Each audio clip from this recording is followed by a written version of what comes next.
अयोध्या में मुख्यमंत्री योगी आदित्यनाथ ने एक ध्वजारोहण समारोह में भाग लिया, जिसे नए युग की शुरुआत माना गया। उन्होंने कहा कि यह आयोजन समर्पण और एकता का प्रतीक है। यह कार्यक्रम धार्मिक और सांस्कृतिक दृष्टि से अत्यंत महत्वपूर्ण था, जिसने स्थानीय जनता में उत्साह का संचार किया। मुख्यमंत्री ने मंदिर निर्माण के प्रति संकल्प की बात फिर दोहराई। लखनऊ में नकली कॉल सेंटर का भंडाफोड़ हुआ है, जिसमें मुख्य साजिशकर्ता को गिरफ्तार कर लिया गया है। यह कॉल सेंटर ऑनलाइन धोखाधड़ी करता था और कई लोगों को ठग चुका था। पुलिस ने बताया कि इस मामले की जांच जारी है और अन्य आरोपियों की खोज जारी है। यह जनता के लिए एक चेतावनी के रूप में भी काम करता है कि वे फोन से धोखाधड़ी से सावधान रहें। लखनऊ विश्वविद्यालय ने अपने 105वें स्थापना दिवस का जश्न मनाया, जो शिक्षा और ज्ञान की परंपरा का प्रतीक है। समारोह में शिक्षाविदों, छात्रों और अतिथियों ने भाग लिया। यह अवसर विश्वविद्यालय की महान सांस्कृतिक परंपरा और अकादमिक उपलब्धियों का उत्सव था। विश्वविद्यालय ने शिक्षा के क्षेत्र में अपने योगदान को यादगार बनाया। मैनपुरी में हाल ही में हार्ट अटैक, डायरिया और निमोनिया से पीड़ित 5 मरीजों की मौत हो गई है। यह घटना स्थानीय स्वास्थ्य व्यवस्था की गंभीर चुनौतियों को उजागर करती है। परिवार वाले और ग्रामीण इस त्रासदी से गहरे सदमे में हैं और तत्काल बेहतर चिकित्सा सुविधाओं की मांग कर रहे हैं। प्रशासन ने मामले की जांच शुरू कर दी है, ताकि इस तरह की घटनाओं को भविष्य में रोका जा सके। गोंडा में एक सड़क हादसे में इंटरमीडिएट के एक छात्र की जान चली गई है।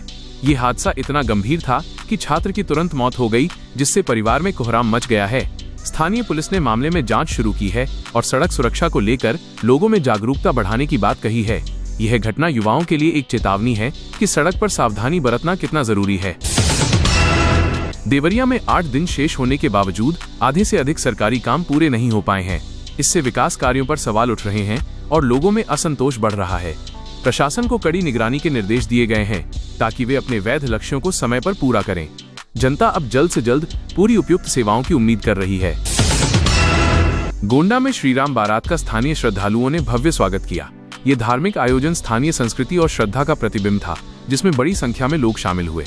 इस उत्सव ने धार्मिक सद्भाव और सामाजिक एकता को नए आयाम दिए। प्रशासन ने भी सुरक्षा व्यवस्था में पूरी सावधानी बरती।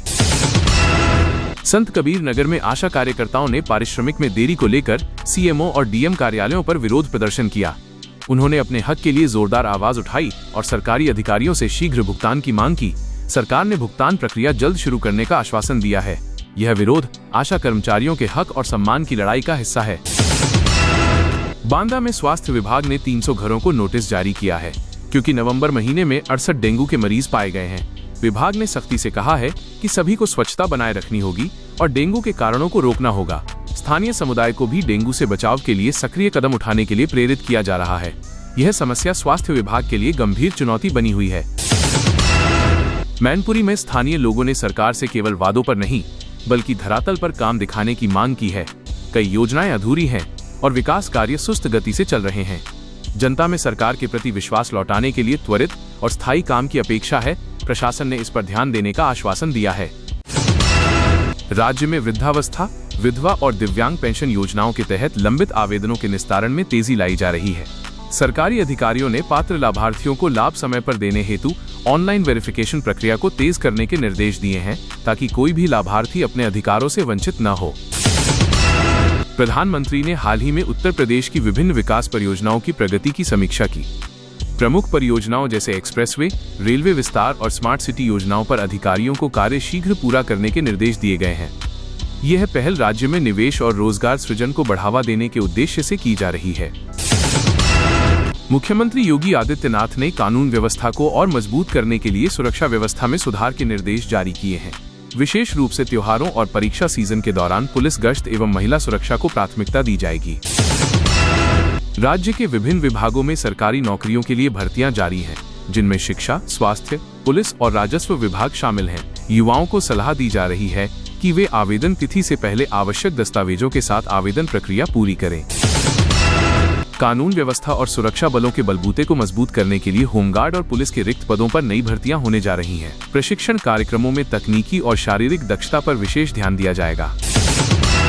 शैक्षणिक संस्थानों में सर्दी और परीक्षा सीजन के मद्देनजर नया अकादमिक कैलेंडर तैयार किया जा रहा है। बोर्ड परीक्षाओं की तिथियां जल्द घोषित की जाएंगी, ताकि छात्रों की तैयारी प्रभावी हो सके। आयुष्मान भारत और राज्य स्वास्थ्य योजनाओं के तहत स्वास्थ्य सेवाओं में सुधार के निर्देश दिए गए हैं। जिला अस्पतालों और प्राथमिक चिकित्सा केंद्रों में दवा और डॉक्टरों की उपलब्धता सुनिश्चित करने के लिए विशेष कदम उठाए जा रहे हैं। राज्य में सड़क, पुल और फ्लाईओवर निर्माण परियोजनाओं को तेजी से पूरा करने के प्रयास बढ़ाए गए हैं। यह पहल उद्योग, पर्यटन और व्यापार को बेहतर कनेक्टिविटी के माध्यम से बढ़ावा देने के लिए की जा रही है। महिला सशक्तिकरण के लिए स्वयं सहायता समूहों को सशक्त बनाया जा रहा है।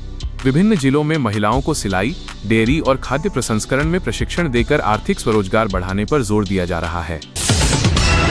उत्तर प्रदेश के मुख्यमंत्री योगी आदित्यनाथ ने पूरे राज्य में अवैध रूप से रहने वाले लोगों पर सख्त कार्रवाई के निर्देश दिए हैं। सरकार ने ये भी स्पष्ट किया है कि सभी जिलों में अस्थायी निरोध केंद्र बनाए जाएंगे, जहां पकड़े गए लोगों को पहचान की पुष्टि तक रखा जाएगा। अधिकारियों को आदेश मिला है कि किसी भी संदिग्ध व्यक्ति की जानकारी मिलते ही तुरंत जाँच की जाए और यदि कोई व्यक्ति बिना वैध पहचान के पाया जाता है तो उसके खिलाफ कानूनी कार्रवाई तुरंत शुरू की जाए।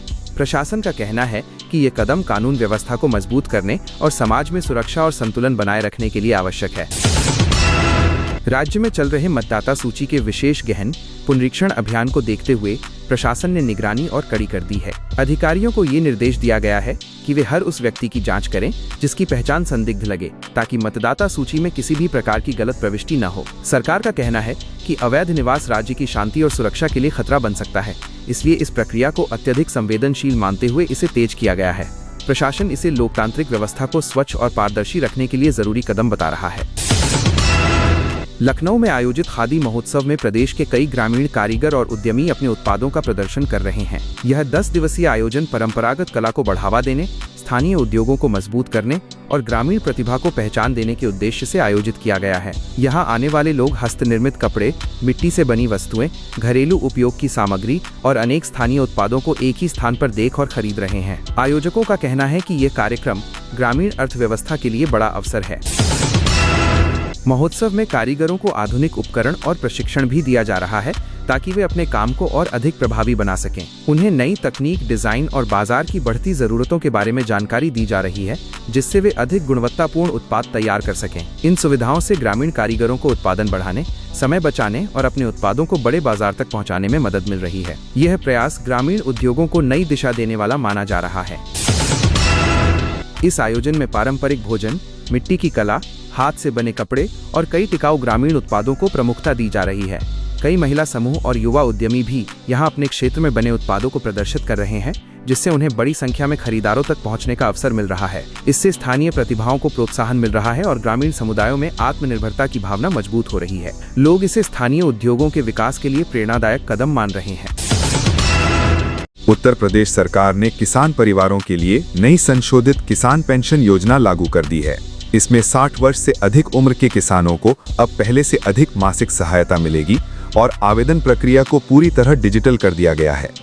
सरकार ने दावा किया है कि इस स्कीम से लगभग 45 लाख किसानों को लाभ मिलेगा।